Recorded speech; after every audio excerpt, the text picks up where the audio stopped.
Now and for, as Nancy Reagan very nearly puts it, I'm convinced this program can make a real contribution to your understanding of the big company. Colonel, that Coca-Cola machine, I want you to shoot the lock off it. There may be some change in there. That's private property. Colonel, can you possibly imagine what is going to happen to you, your frame, outlook, way of life, and everything, when they learn that you have obstructed a telephone call to the President of the United States? Can you imagine? Shoot it off! Okay. I'm going to get your money for you. But if you don't get the President of the United States on that phone, you know what's going to happen to you? What? You're going to have to answer to the Coca-Cola company.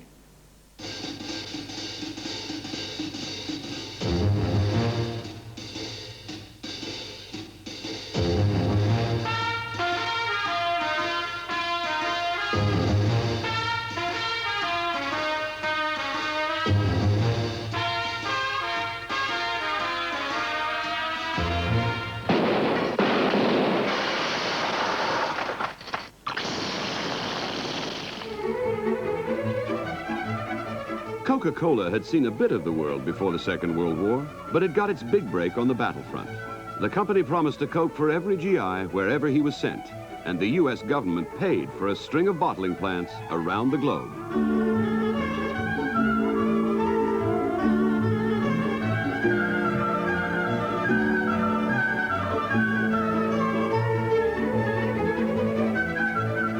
To a Europe whose own industries were totally destroyed and whose citizens were finding it hard to get enough of anything to eat, the care and expense lavished by the Coca-Cola Company on its product was deeply impressive.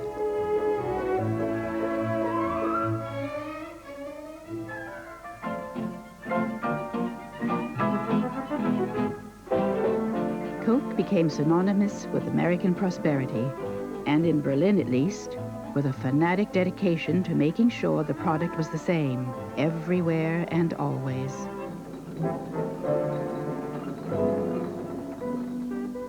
Da staunst du, was?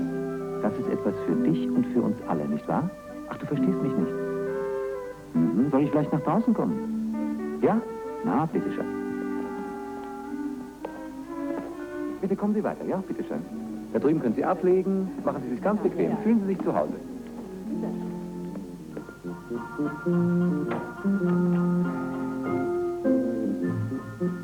Verzeihung, wollten Sie auch die Führung mitmachen? Ja.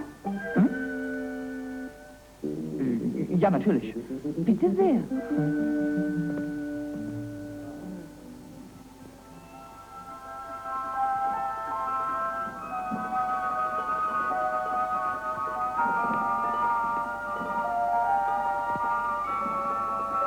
Siehst du uns, Peter? Ja, ganz deutlich. Na, dann ist ja alles klar. Auch das Wasser.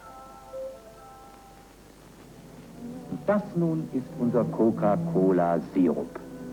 Aber bevor man den Sirup weiterverwendet, wird er mit der Zuckerspindel auf den richtigen Zuckergehalt geprüft. Nach dem Prinzip des Archimedes, der Ihnen natürlich bekannt ist. Dazu typisch. Sobald es sich um Flaschen handelt, werden Männer beschäftigt.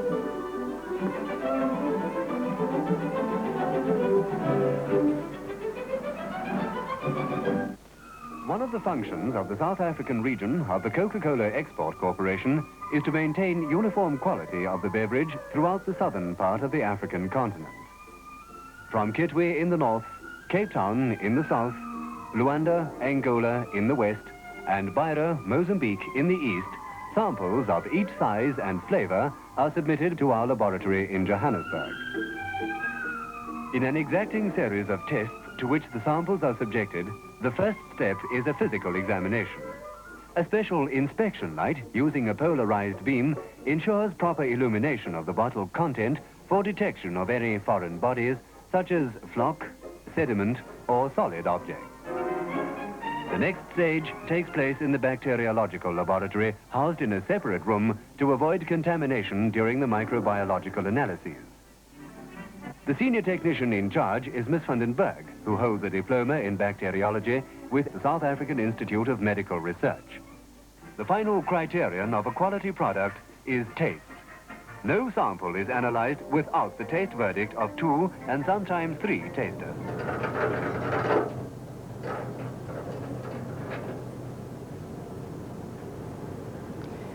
In our quality assurance programs around the world, we analyze approximately 500,000 samples a year. These samples are randomly selected from the marketplace by an independent agent and forwarded to our various laboratories. Once they are received in the laboratories, we analyze approximately 20 different attributes for the product as well as the package itself. For instance, with the packages, we look at the rust conditions, we're looking for proper label application, we're looking for scuff marks on the package to ensure that the consumer is getting the proper visual stimulation when he first buys the package. Once we have analyzed the package, we analyze the contents of the package. In this particular instance, the robot is set up to look at one of the various ingredient attributes of the products for the samples once they are brought into the laboratory. With flavoring agents, as many as 200 different constituents are often present. In this particular analysis, a small drop of the flavor is injected into the gas chromatograph. This is rapidly volatilized and separated into its individual components. As these components elute from the gas chromatograph, the mass spectrometer takes a picture or a fingerprint of them. The fingerprint then can be compared against a known library spectrum for positive identification. It's important that any traveler worldwide is able to obtain a product that he recognizes from his home marketplace. Products that we produce have the same consistent taste throughout the world. In the war years and after, pioneering tourists could always be sure of something safe to drink. Coke and rich Americans explored the world together, reaching Egypt in 1945. In less than 2 short years, thousands of coolers and thousands of painted storefronts, painted walls, and point-of-sale signs made the trademark Coca-Cola the best known in all Egypt. This young lady makes a living selling Coca-Cola iced in a bucket on the sidewalk. The picture was not posed. The crowd was simply eager to be photographed drinking Coca-Cola. Making Coca-Cola available everywhere is just as important in Egypt as in any other market. So at the pyramids, too, we find the familiar red cooler and a sign nearby to remind thirsty visitors to refresh themselves with ice-cold Coca-Cola. 9:30 in Rio, when time for Coca-Cola's popular radio show. Coke arrived in Brazil in 1942. 1 Million Melodies, Coca-Cola's foremost radio show in Rio, featuring the top talent and top orchestras of the day. Coke first advertised on radio in 1927 and began sponsoring music and sport on radio 3 years later. We believe that music and sports, much like Coca-Cola, speak a universal language. So consequently, we have always tried to associate the product Coca-Cola with those things which transcend cultural values and social customs. In Santiago, Chile, Coca-Cola presents a different type of radio show. Called the Coca-Cola Deportiva, it is the favorite sports program of the country. It broadcasts every exciting moment right from the sidelines, and every night presents a roundtable type of sports discussion. Sports experts give their forecasts and answer questions. Coke was already sponsoring sports stars in the 1890s. Mr. Green? Mr. Green? Yeah. You need any help? Mm-mm. ¿No quieres mi Coca-Cola? No. En serio, te la doy. Thanks. Makes me feel good. Makes me feel nice. See you around. That's the way it should be. I like to see. Hey, kid. The whole world is smiling with me. Coca-Cola as life. Have a Coke and Thanks, Mean Joe. smile. People feel much more identification for the product if they not only consume it, but wear it. Kind of as a badge of honor. I'm a Coca-Cola person. I'm a Coca-Cola boy. I'm a Coca-Cola girl. I drink Coca-Cola. I wear Coca-Cola clothes. I identify myself with this product that I like and I love.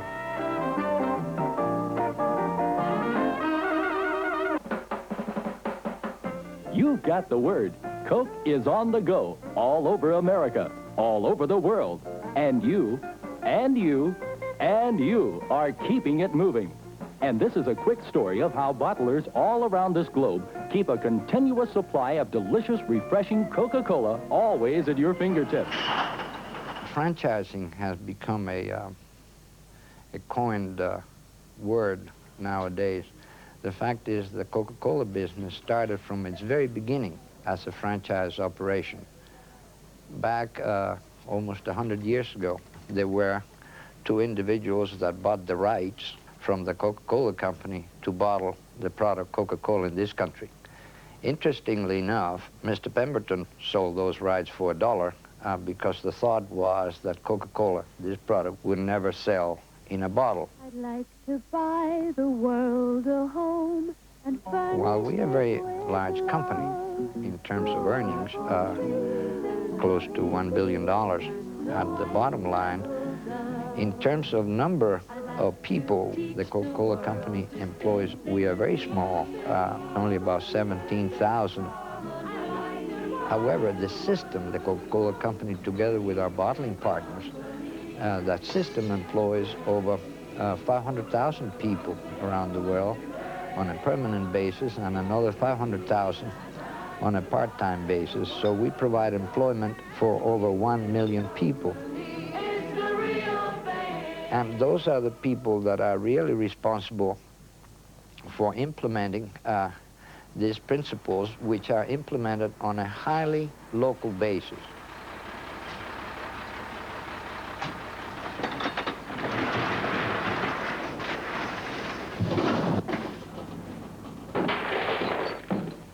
What, again? Hiya today, Mr. Flugan. Fine. It's Coogan. Where was I? Oh, yes. We all know you're interested in Coca-Cola. You want to know what I'm interested in? Profit. You know, when anybody has anything they want to sell me, all they have to do is make whatever they're selling rhyme with that sound, and believe me, I'll listen. But if it doesn't rhyme, well, mostly it doesn't even make any sense to me. Say, Mr. Fugan. Coogan. Okay. I say, neat for Graham Skidnick and the Strass Grannis with 4 extra cases. And in the larger size, 4 and Sam with a gizmo and a Floyd and Hoyt and Smoyden, and 2 extra cases. See what I mean? I remember the day our first meeting came. You don't expect the boys to sit around and look at a lot of pictures, do you? This program is more than just a lot of pictures, Larry. It's a training program. Why, if we expect the men to go out and do a better job on the routes, we've got to show them how to do a better job. We've got to help our salesmen to help our dealers. 1 trained man, 1 salesman, is worth more than 10 delivery men. Is that what they told you in Atlanta? Our people calling on the store make every effort to get to know the store manager, to get to know the consumer traffic patterns of the store. Because now in so many stores, our products are sold in 2, 3, 4 different places in the store. So how then to advise the store manager where he can sell more Coke? And that gets into understanding the consumer traffic pattern, the exact height for eye level, choice positions of the store, where we have the kind of product we feel we can justify those prime positions to the retailer. What's that? How would it look in practice? Well, I honestly don't know because none of your men have ever tried it on me. But if they did, it would probably look something like this.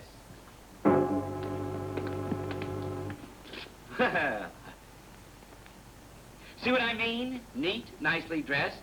Knows I'm busy, so he waits till I have a moment to spare. Doesn't barge right in. Has a little consideration for me. Now that's what I like. Oh, hi there. Good afternoon, Mr. Coogan. He knows my name. Sweetest sound there is to a man's ear, his own name. And pronounced correctly, too. Not Keegan or Cogan. This guy's off to a good start. Have a nice cold Coke, Mr. Coogan. Well, thanks. Oh.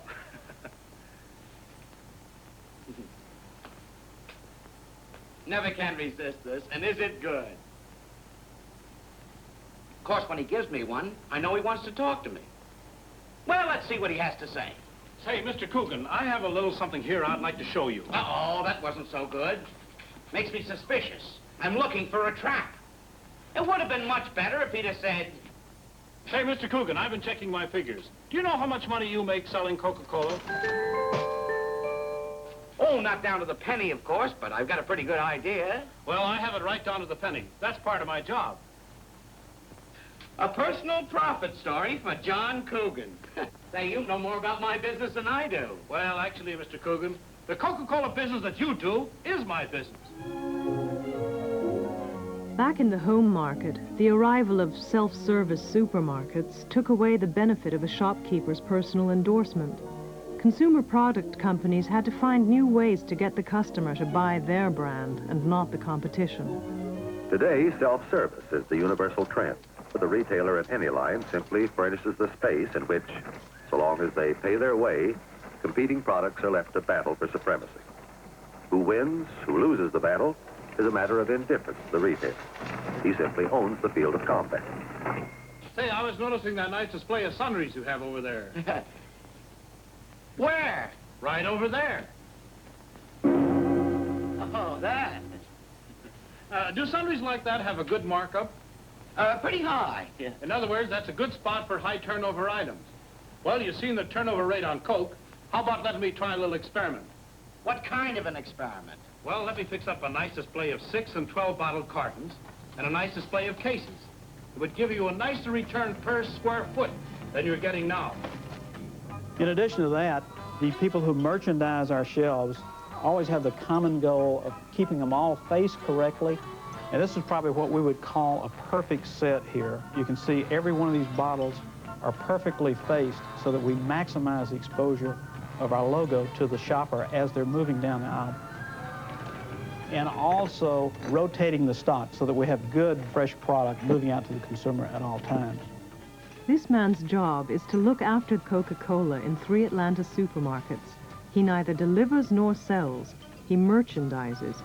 He is employed not by the stores, but by the Coca-Cola company.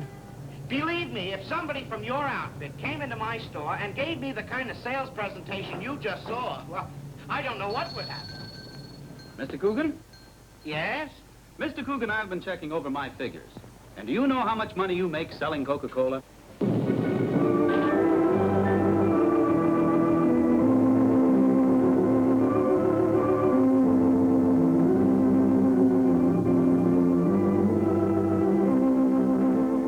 So, armed with the highest income in history, shoppers move toward the stimulating world of self-service display. But self-service has changed not only selling habits, but shopping habits. In this competitive abundance, each product seeks to sell itself. To create the impulse to buy, the product must use stimuli which are exclusively visual. What used to be said to the ear must now be said to the eye. Self-service places the whole responsibility of selling upon the manufacturer. We might say that the wheel of the cart has become the symbol of a new era of marketing. And the question on everybody's mind is, how do you make it stop? Oh, I like that one. I prefer that one on the right. Well, actually, I like them both. But I think I prefer this one a little bit. The women you have just seen are not professional researchers. They're simply housewives from all over the country. But all these women are doing research concerned with products for the home. The discovery, through counting eye blink rates, that most supermarket customers do their shopping in a kind of trance, provoked a craze for the subconscious approach to selling. Making the trolley wheel stop became the focus for developments in the new sciences of marketing. Market research, psychological motivation research, and branded package design. The Design Laboratory has developed a number of instruments to measure the performance of designs. For example, how long does it take a design element to register, to be absorbed? Each design element can be tested in many ways. The angle meter, for example, recreates in the laboratory an important fact of life in the marketplace. The shopper does not see packages in an ideal, isolated fashion. She sees them among hundreds of others, at first at a very narrow angle. As she comes nearer to a package, that angle increases until it is 90 degrees as she comes exactly opposite its location on the shelf. How does our package compare with competitive packages? The ocular camera furnishes an important part of the answer. The ocular camera tells us how well we're speaking the language of the eye, how well we attract the eye, how long we manage to keep its attention. Watch the lady decide the fate of 100 companies. If packages could talk, the place would be bedlam.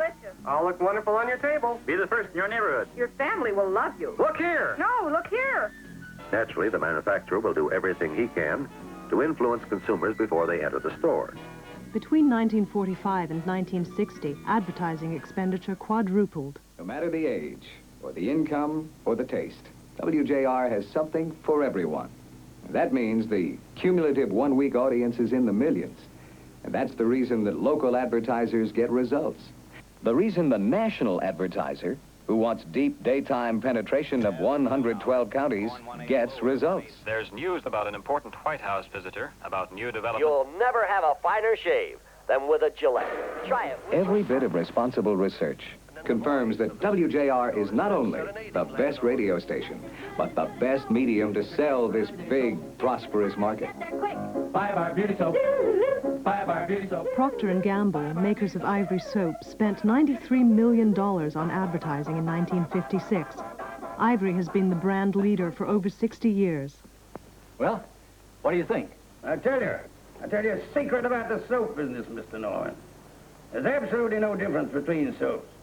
Absolutely none, except for perfume and color. Soap is soap. Oh, maybe we have a few manufacturing tricks, but the public don't give a hoot about that. The difference is in selling and advertising. We sell soap twice as fast as our nearest competitor. Why do we outsell them? Because we out-advertise them, right? Right. They're proven facts. Example, beauty soap, beauty soap, beauty soap. Repeat it, it comes out of their ears. Repeat it till they say it in their sleep. Irritate them, Mr. Norman. Irritate, irritate, irritate them. Never forget, irritate them, knock them dead. You know, if you change to regular skincare using Ivory soap, you'll have that ivory look. How soon? In 7 days. In only 7 days, your complexion will look clearer, smoother, radiant. You'll like that ivory look. See what I mean? Shouldn't your beauty soap be Ivory? Most recruits to the booming post-war advertising industry are not graduates from fancy colleges, but smart young men with a popular touch. Good looks and charm are no hindrance, but personal neatness is virtually required. Anything? I want a very sincere necktie. I beg your pardon. I want something that makes me seem sincere. You know, honest, genuine, upright, trustworthy. Well, here's a hand-painted one in 4 colors at $35. Is that sincere enough? I think, my friend, any more sincerity would be downright foolhardy. What kind of a job are you looking for? Any kind. So long as it pays $25,000 a year to begin, with a promise of more. Much, much more. You lay it right on the barrel here, don't you?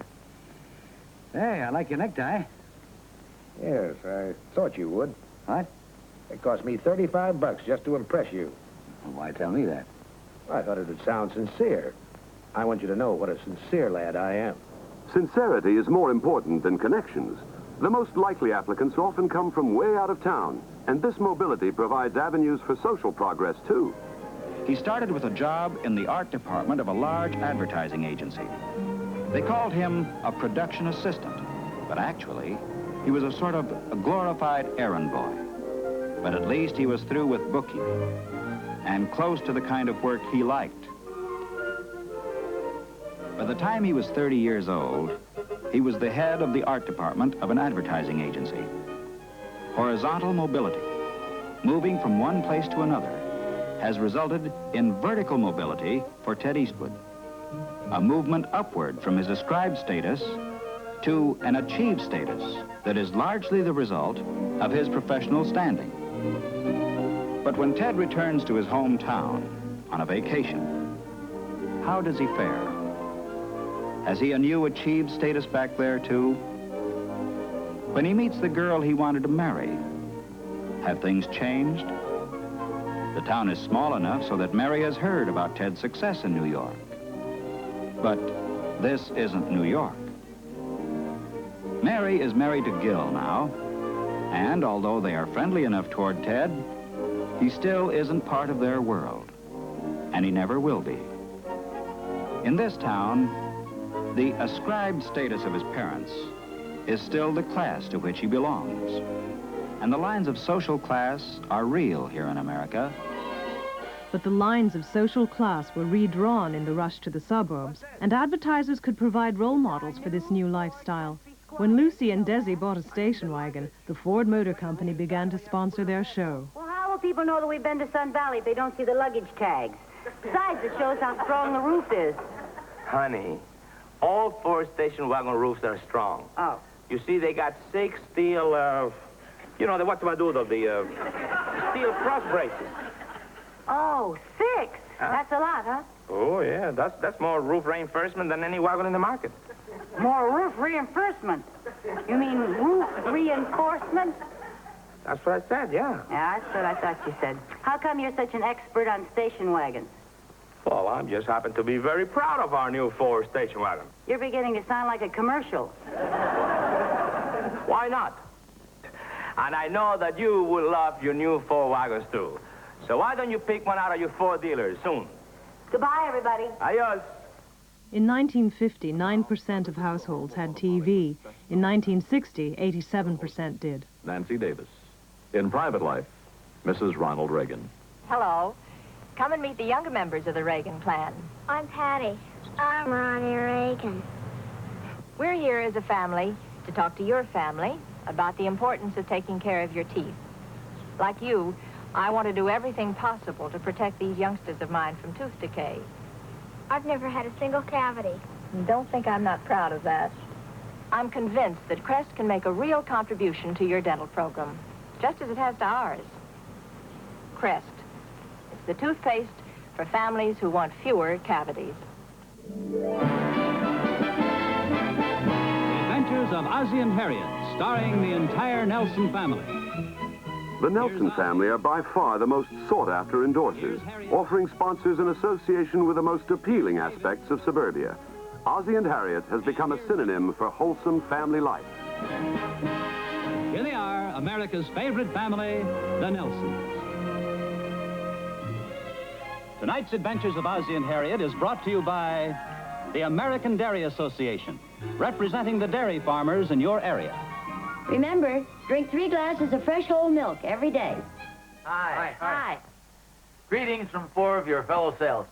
The Nelsons were ideal ambassadors for the all-American beverage, which they drank professionally between 1960 and 1962. Ozzie, David, Ricky, and I wish we could be with you, but we're keeping the shop open here in Hollywood, making more shows to help us all sell more Coca-Cola at the fountains. In the next few minutes, you're going to see some special fountain commercials with the Nelsons. We hope you like them, and we feel sure they'll help do a strong selling job for you in 1961. So good luck to all the gang at the Coca-Cola Company from all of us Nelson. Well, hi, Mr. Nelson. Dave, Rick. Hi. I think I'll have a large Coke. Me too. According to statistics, when people order Coca-Cola at the fountain, given the choice, 2 out of 3 usually ask for a large Coke, as the Nelsons do. And this, in turn, leads to another statistic. Today, Coca-Cola branded products sell 400 million servings per day in 155 countries around the world. It figures.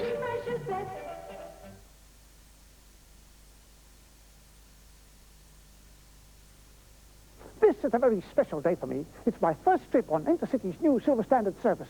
Exclusive carriages, smart interiors, and stewards serving you at your own reserved seat. And get this, complimentary coffee and croissants. And all for the price of a standard ticket.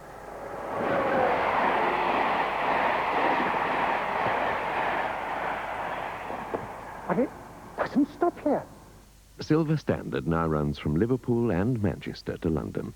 Don't miss it. There are times when you deserve more than just a coffee break. So make a cup of Mellow Birds.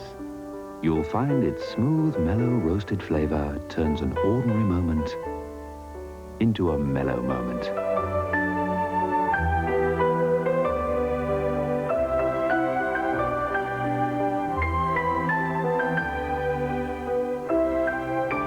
Mellow Birds for mellow moments.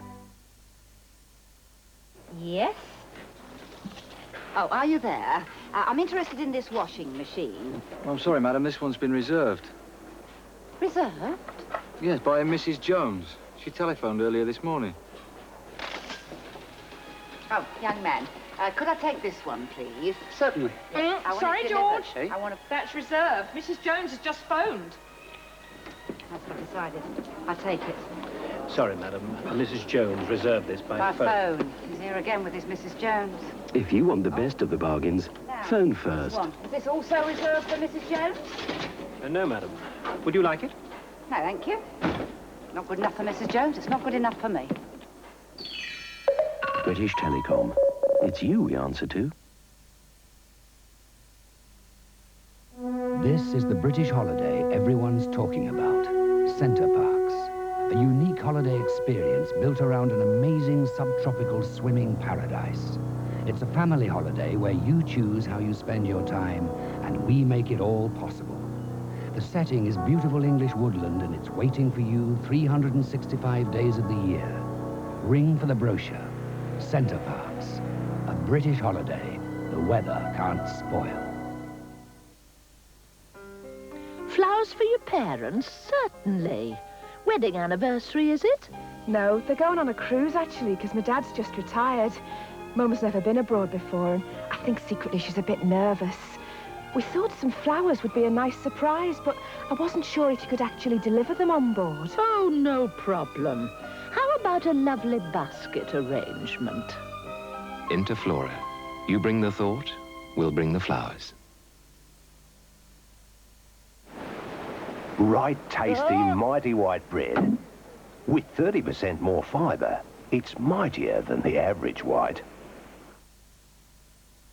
An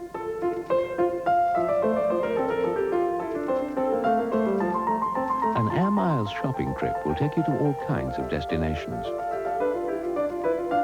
The more Air Miles you collect, the further you go. And in the months that follow, collecting Air Miles will take you even further afield. So stop dreaming and start collecting Air Miles where you see this sign.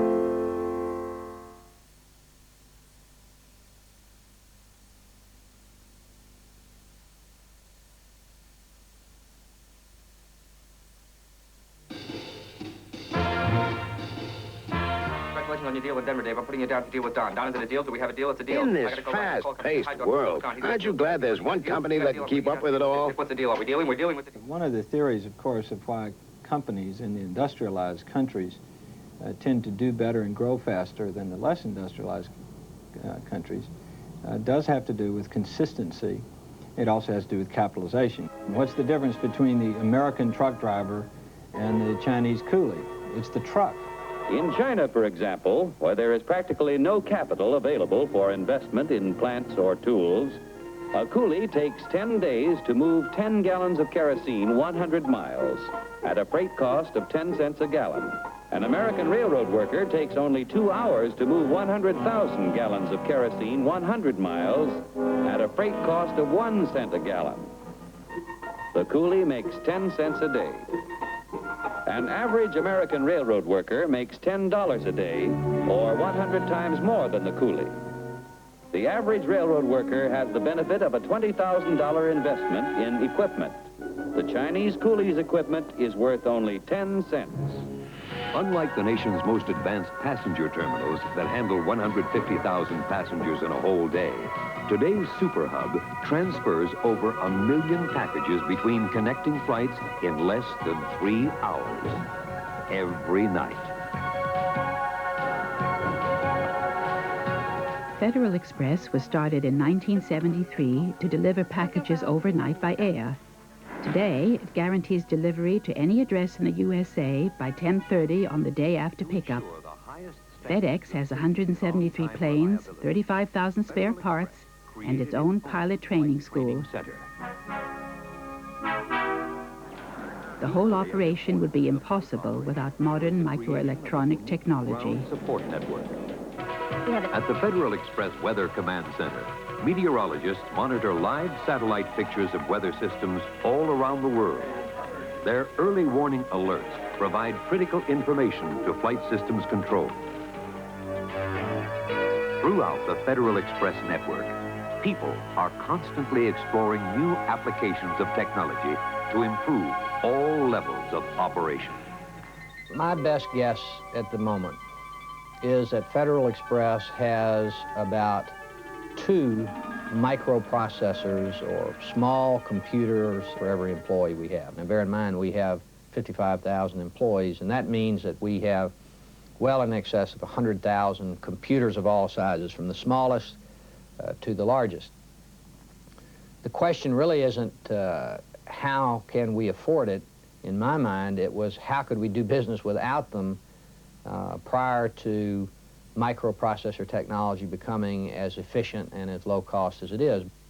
To get ahead in business these days, you've got to be fast. You not only have to be fast, you have to be faster than the next guy. And as fast as you are, there's always someone else who thinks he's faster than you, and the faster you go, the faster everyone else tries to get ahead of you. To get ahead in business these days, you have to go with a company who invented the whole idea of fast. After you fall behind someone else who was faster. And one of the very exciting things about modern microprocessor technology is that you can use it to make human beings perform those types of tasks to a much higher level of competency and reliability than would otherwise be the case.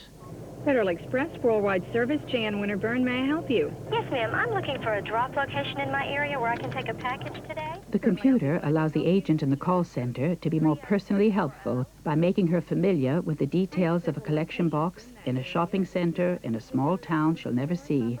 The system stores 21,000 of these descriptions. One at 5730 Buford Highway. You take I-285 to Buford Highway, and it's a quarter of a mile outside of the perimeter. That's in the Dorville Shopping Center in front of Bunn's Drive-Thru Restaurant. Yes, I know exactly where that is. Thank you for shipping with us. If there's one thing that could be called the backbone of marine assault operations, both large and small, it's the use of helicopters to move troops quickly and in strength to the site of enemy troop concentrations. Support and resupply of troops in the field comes from above, from the big CH-46 helicopters that bring in the ammunition, food, and artillery pieces, whatever is needed, when it's needed. One way or another, they get it. Before founding Federal Express, Fred Smith served 2 tours of duty as a Marine Corps pilot in Vietnam and won numerous awards for gallantry.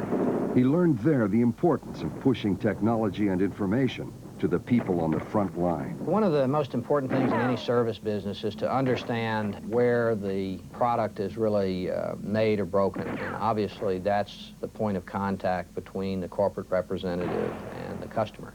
Finally, the job is finished, and each Marine knows he rates the traditional, well done. We've always tried to let everybody in the company know that those customer contact people are the most important element in the equation. And we tell our managers that, look, the employees don't work for you, you work for the employees. And your job is to try to make their performance as easy and as satisfactory to the customers as you possibly can. Nice work, Wiener. You always come through for me. Nice work, Reamer. You always come through for me. Nice work, Dweezil. Nice work, Pistoli. Nice work, Plotner. Nice work, Wiener. You always come through for me. Probably the most simple example I can give you in terms of using technology in order to make people perform better is the simple innovation we made of adopting or adapting, I suppose, the Universal Product Code, which is the small barcode technology you now see in the grocery stores and supermarkets, to the physical handling and tracking of packages.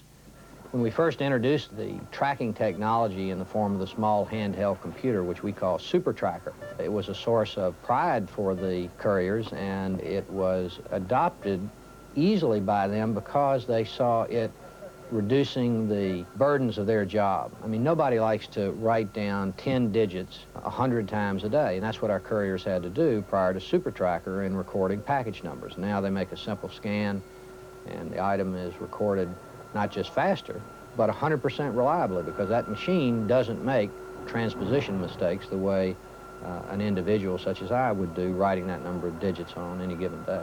In an operation based on speed, even loading the van has to be done the right way. Loading the van in a particular order is very important because it's very time-consuming.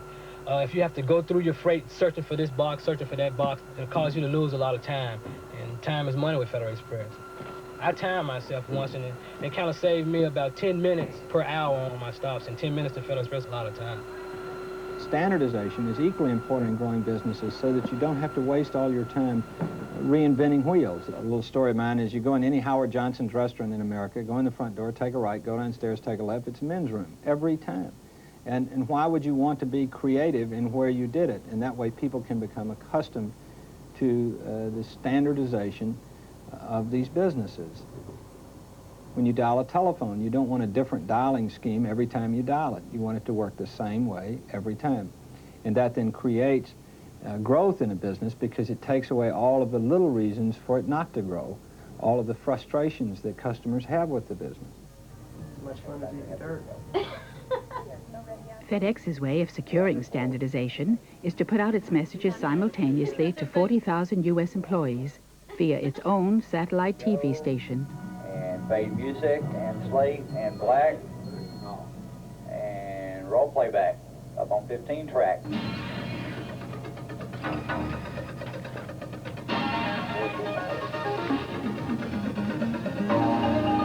Live from our studio in Memphis, Tennessee, FX TV presents Sales Line. Ready, one. Hello, and welcome to the May edition of Sales Line. I'm Donna Glenn, and I'll be your guest, or your host, rather. Today's show is a special one. In fact, our entire show is devoted to a very important issue at Federal Express, quality.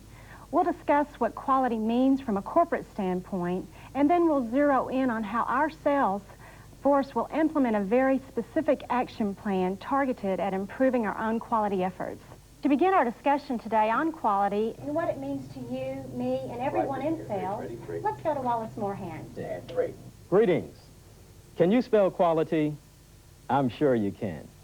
H-A-P-P-Y-C-U-S-T-O-M-E-R-S. Happy customers. I knew you could. How would you like to live in a sales environment where there are zero problems? Would you like to see the day when all sales reports are 100% accurate and delivered on time? Would you like to see a time when there are zero billing problems and absolutely positively no need for invoice adjustments? If your answer to any of these questions is yes, then today's program on quality will interest you. Yes, I watch Federal Express TV. It's, you know, it's very, what should I say, very informative, you know, because the TV station, it lets you know what's happening all over the company, and you find out all the important news or what price changes or what the weight limit on a package. It's a way to get information real quick. And you see a lot of things that employees are doing that you wouldn't normally do. So it's kind of funny, you know, like somebody's lifting a package the wrong way, bending their back with the TV, your eyes on the TV, and you're just watching the TV, so you pick up a lot of things that you wouldn't normally pick up. So it's very entertaining to a lot of couriers. Because they, you know, they say, "Ooh, I wouldn't do that way," or "I wouldn't do it that way." Now this goes way beyond our service levels. It involves how we bill a customer, how we sell to a customer, how we handle customer problems, and so on. And for those who like short slogans, the quality improvement process then is doing the right things right. When I arrive at a particular stop, there's certain procedures I have to go through. I have to evaluate the area, see if something's going to cause me to get blocked in. Basically, I just have to see what's going to save me some time. Good morning, Kelly. It's Friday. I'm telling you. The customers, they really appreciate that because, like on Fridays, you're delivering their paychecks. And I'm so consistent with my time that they know what time they can go to the bank. And that's just unreal. Well, Bobby has gone down there. I haven't gone yet. And It's just to let you know that Federal Express is #1. I love Fridays. Make a lot of people happy. I appreciate it, Kelly. Corporate identity, I think, is very important for a company these days because everyone is competing so much to get their message to you. If we're going to drive 25,000 trucks around America every day, that's a chance to have 50,000 billboards, one on each side of the truck. And the one thing you remember about a truck, basically, particularly a white truck, is whether or not it's clean. So we make sure that every truck is washed every night. And we believe that if we provide a very consistent, clean, high-tech image to people, it will immediately conjure up the image of a company that does what it says it's going to do and takes care of its customers the same way it takes care of its image, its trucks, its people, its uniforms. Every time you talk about a product to a customer, you put to the test your ability as a speaker, even though you are usually talking to an audience of 1 rather than 100. Whether or not you make the sale depends in important measure on your ability to make your customer say to himself as you talk, I like the way you sound. I like the way you look. I like the way you show your props. First, how do you make your customer say, I like the way you look? A lot of women go to the office absolutely looking impossible, don't they? Oh, they certainly do. I have an example here of a woman who is dressed absolutely perfectly wrong to come to work. She's obviously very cluttered. It's going to take her all morning to take these things off, her gloves. She has her own coffee cup, and the dress she is wearing is not a bad dress for some occasions, but I'm afraid it just is not the thing for the business office. I hate those babushkas that women wear to work over their heads, the hot hair curlers and pin curls. It certainly isn't part of the fashion world, I must say. We do think it's important when we go into the people's offices that we present a crisp, clean appearance. For example, the origin of this particular uniform, which was designed by the couriers, not by management, was that it had sort of the appearance of maybe the most famous uniform in the Federal Express Company, and that's the uniform of the pilot. And that's why it has epaulets and so forth. And to give the image of an Air Express company, we want our people to look like they're in the aviation business. Hello? Jeff, I've got to get my boy out of here, or at least bring a doctor in. Yeah? Wait a minute. Hey, fella, you want a chance? What do you think?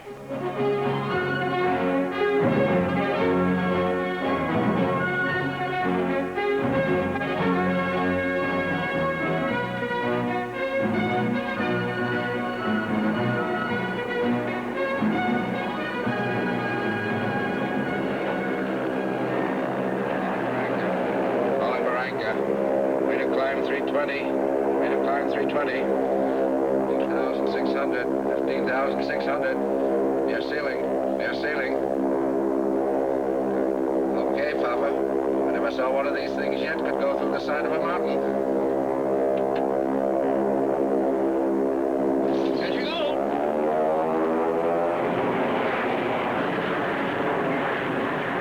What have we got under us? It's safe till 6,000.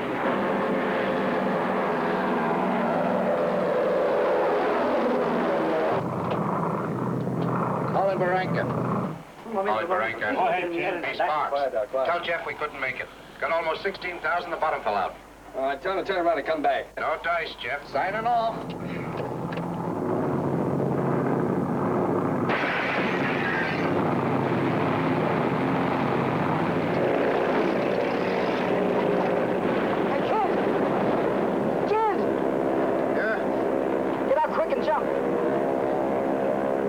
Something broken.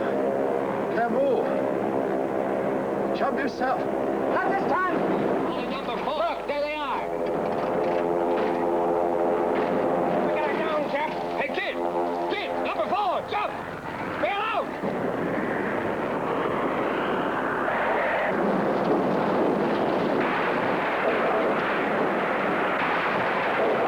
People respond to what they see and hear, not what you write down. So to get people to take extraordinary steps to serve customers, or in the case of managers, to try to look out for their employees, you have to constantly tell them stories and show how people may have done this in the past and been rewarded for it. Yeah, fella. I got you. Spill it. Got it? Okay now? Can you make it? I'll be all right. A fellow named Hal Heilman, who was out on the West Coast, and he's one of our telecommunications technicians. And this DAD system that's in the van is totally, the courier dispatch system is totally dependent upon a radio link to the big, tall radio towers around America that we rent space on. This particular one had gone out and had some mechanical problem, and Hal was supposed to get it fixed. Well, he gets in his car and he goes up the mountain, and he can't get through because it's snow all over the place, and he wasn't expecting that, and couldn't get any further up the mountain. So he comes back down and he rents a helicopter from some helicopter service. The helicopter can't land by this radio tower, but they drop him into the snow. He wanders through the snow or wades through the snow waist high to get to the tower, climbs up the tower, makes the repair, comes back down, reboards the helicopter, and he's off and running. And the couriers down in the streets were out for a little while on their DAD unit. But by the end of the day, everything was back to normal, and probably none of them knew about Hal Heilman and the extra efforts he had gone to make sure that we were back on the air that afternoon. And I think it's a marvelous story. I'm just ready to go to war, actually. Because it's a war out there. Basically, you're dealing with the traffic, and it's a constant reminder that no lates, no lates, no lates, no lates. It's like a little lady is singing in your ear, 10:30 deadline, 10:30 deadline. So everyone feels this sense of urgency because all of the packages have to be delivered by a time, and then they have to be back on the plane so they can make the sort. But by and large, we try to give the people the autonomy to do the job and to give them their resources, and then we turn them loose. And there's also an awful lot of satisfaction in being able to perform in that environment. So it's not an easy place to work, but then if it were, I don't think that we would keep the employees that we have. In a sense, it's just like I got my own little business. I'm in my own area, and it's kind of left up to me to build up my area or to help bring Federal Express profit, you know. If I go out there and do a good job, that will help Federal Express get a lot of money because the customers are going to give us the packages. You know, I am Federal Express to the customer. If you can imagine all these people waiting for a package, some of our couriers get the opportunity to be in a situation where it's like delivering 30 birthday presents a day. Everyone's glad to get that package. I had someone relate an incident to me the other day. She was new with the company. She said, before I came here, I was an inspector for one of the government agencies, and nobody wanted to see me coming.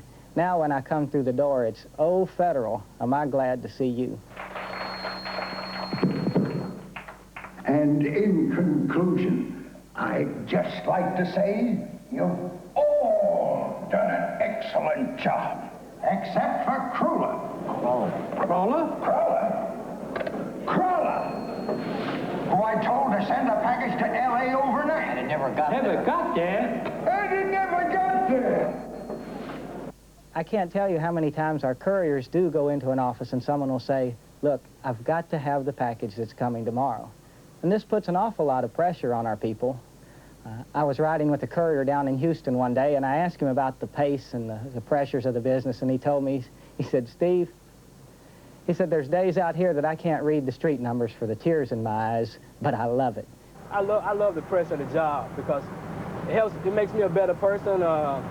You know, it's just like mind over matter. If you can deal with the pressure of being a courier and then deliver your stops and have a positive attitude and greet the people real nicely and things like that, it just shows you what type of person you are, you know. I love it, you know. It develops me, makes me a good guy. Good guy, real good guy.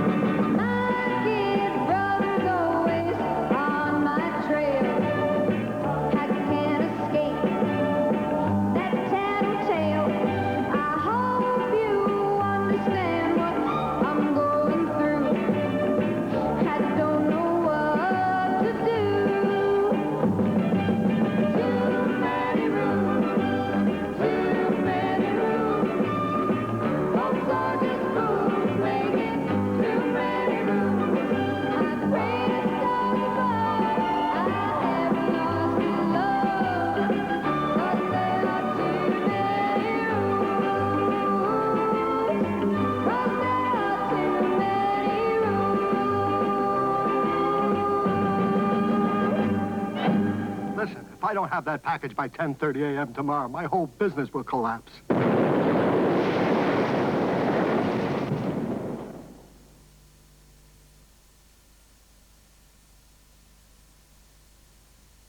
Next week, in the last program of the series, an Apple Day helps you work, rest and play, and versification as well as diversification for furniture makers. That's The Big Company at 8:15 next Sunday.